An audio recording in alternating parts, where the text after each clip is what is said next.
We do not deserve this manga because it will break you down and nurture you back to health as a loving mother might. And it has just thrown me through an emotional loop, and I just need to tell you about it. The manga is Plus-Sized Misadventures in Love, and it's even getting an anime coming up pretty soon, I think this year. Let's talk about why it good. Now, I think Plus-Size Misadventures in Love is a great manga because it starts you out at such a low point with Yumiko being our main character, and they pretty much are at the point where they don't think, they have any value in life, they don't contribute anything, and they're just kind of over it, and they wish they could relive their life in a way that would allow them to only be proud of themselves and allow them to feel things that make them happy about themselves and believe in themselves more, which I think a lot of people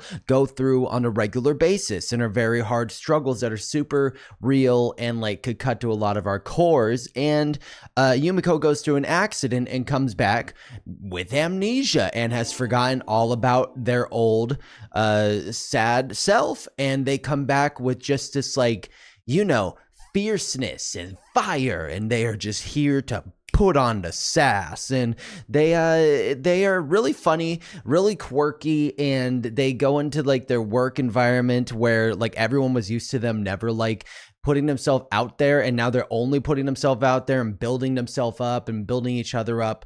And I think the thing that's cool about it is they get it kind of with the amnesia, they kind of get to look into their past because they find their notes and they find all these kind of good ideas that they never expressed before the accident because they were never confident in themselves. So they start expressing those ideas, and they start getting a lot of recognition, and start talking to the guy they like, this really hot guy, and but that before they thought they never had a chance with, and just kind of stalked and now find out that the guy kind of likes them back. So I think not a lot of manga really focus also on just more plus size characters. In a lot of shoujos, it's either you're getting a girl that has the skinniest build of all time, or you're watching a shonen and you're getting massive booba, you know what I mean? And so I don't think there's enough focus on plus size or different builds of characters. It's either one or the other most of the time, and I think it's really cool that Yumiko has the build that they do, and that they're rocking it, and that they're just slaying, and it kind of gives a good, positive, body positivity vibe that I think a lot of people would like to connect with more and like to find in manga more. Let's talk about why it bad. Now, I think I don't think Plus Size Misadventures in Love has a ton of flaws, but for me, if I had to pick at some things I liked a little less, I would say that it starts with such a strong draw emotionally to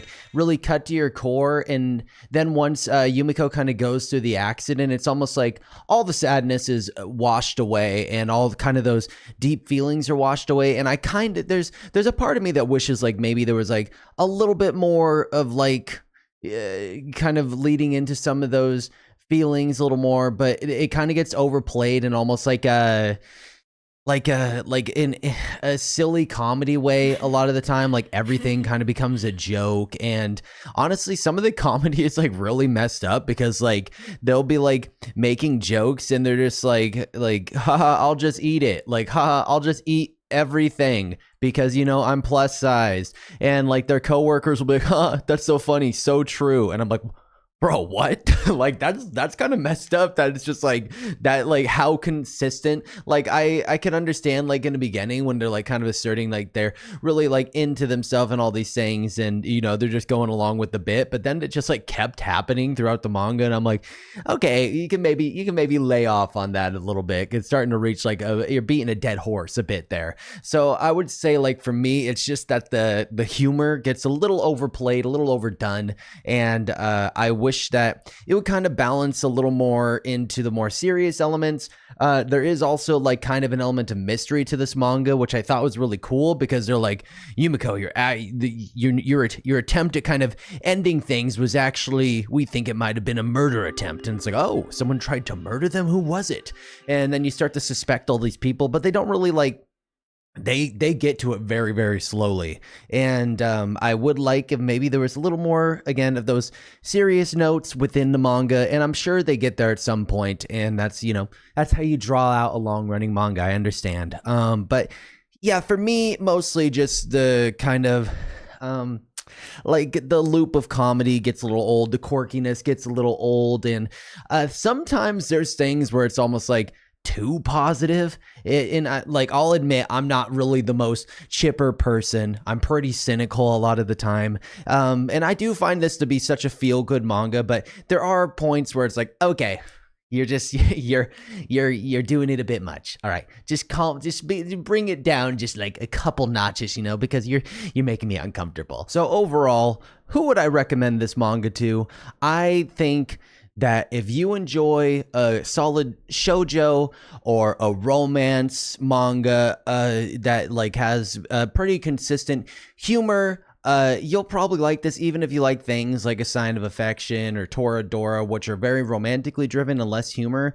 You'd probably like this. If you like things like Secret Life of Psyche K, you might like this, like because it's got a good even amount of romance and feel good, very chill, comfy vibes, and just like good quirky humor that plays into it a lot. It's got fun characters that I think you can kind of get used to reading about and watching. So I also think Smoking Behind the Grocery Store with You, I think that's what that one was called.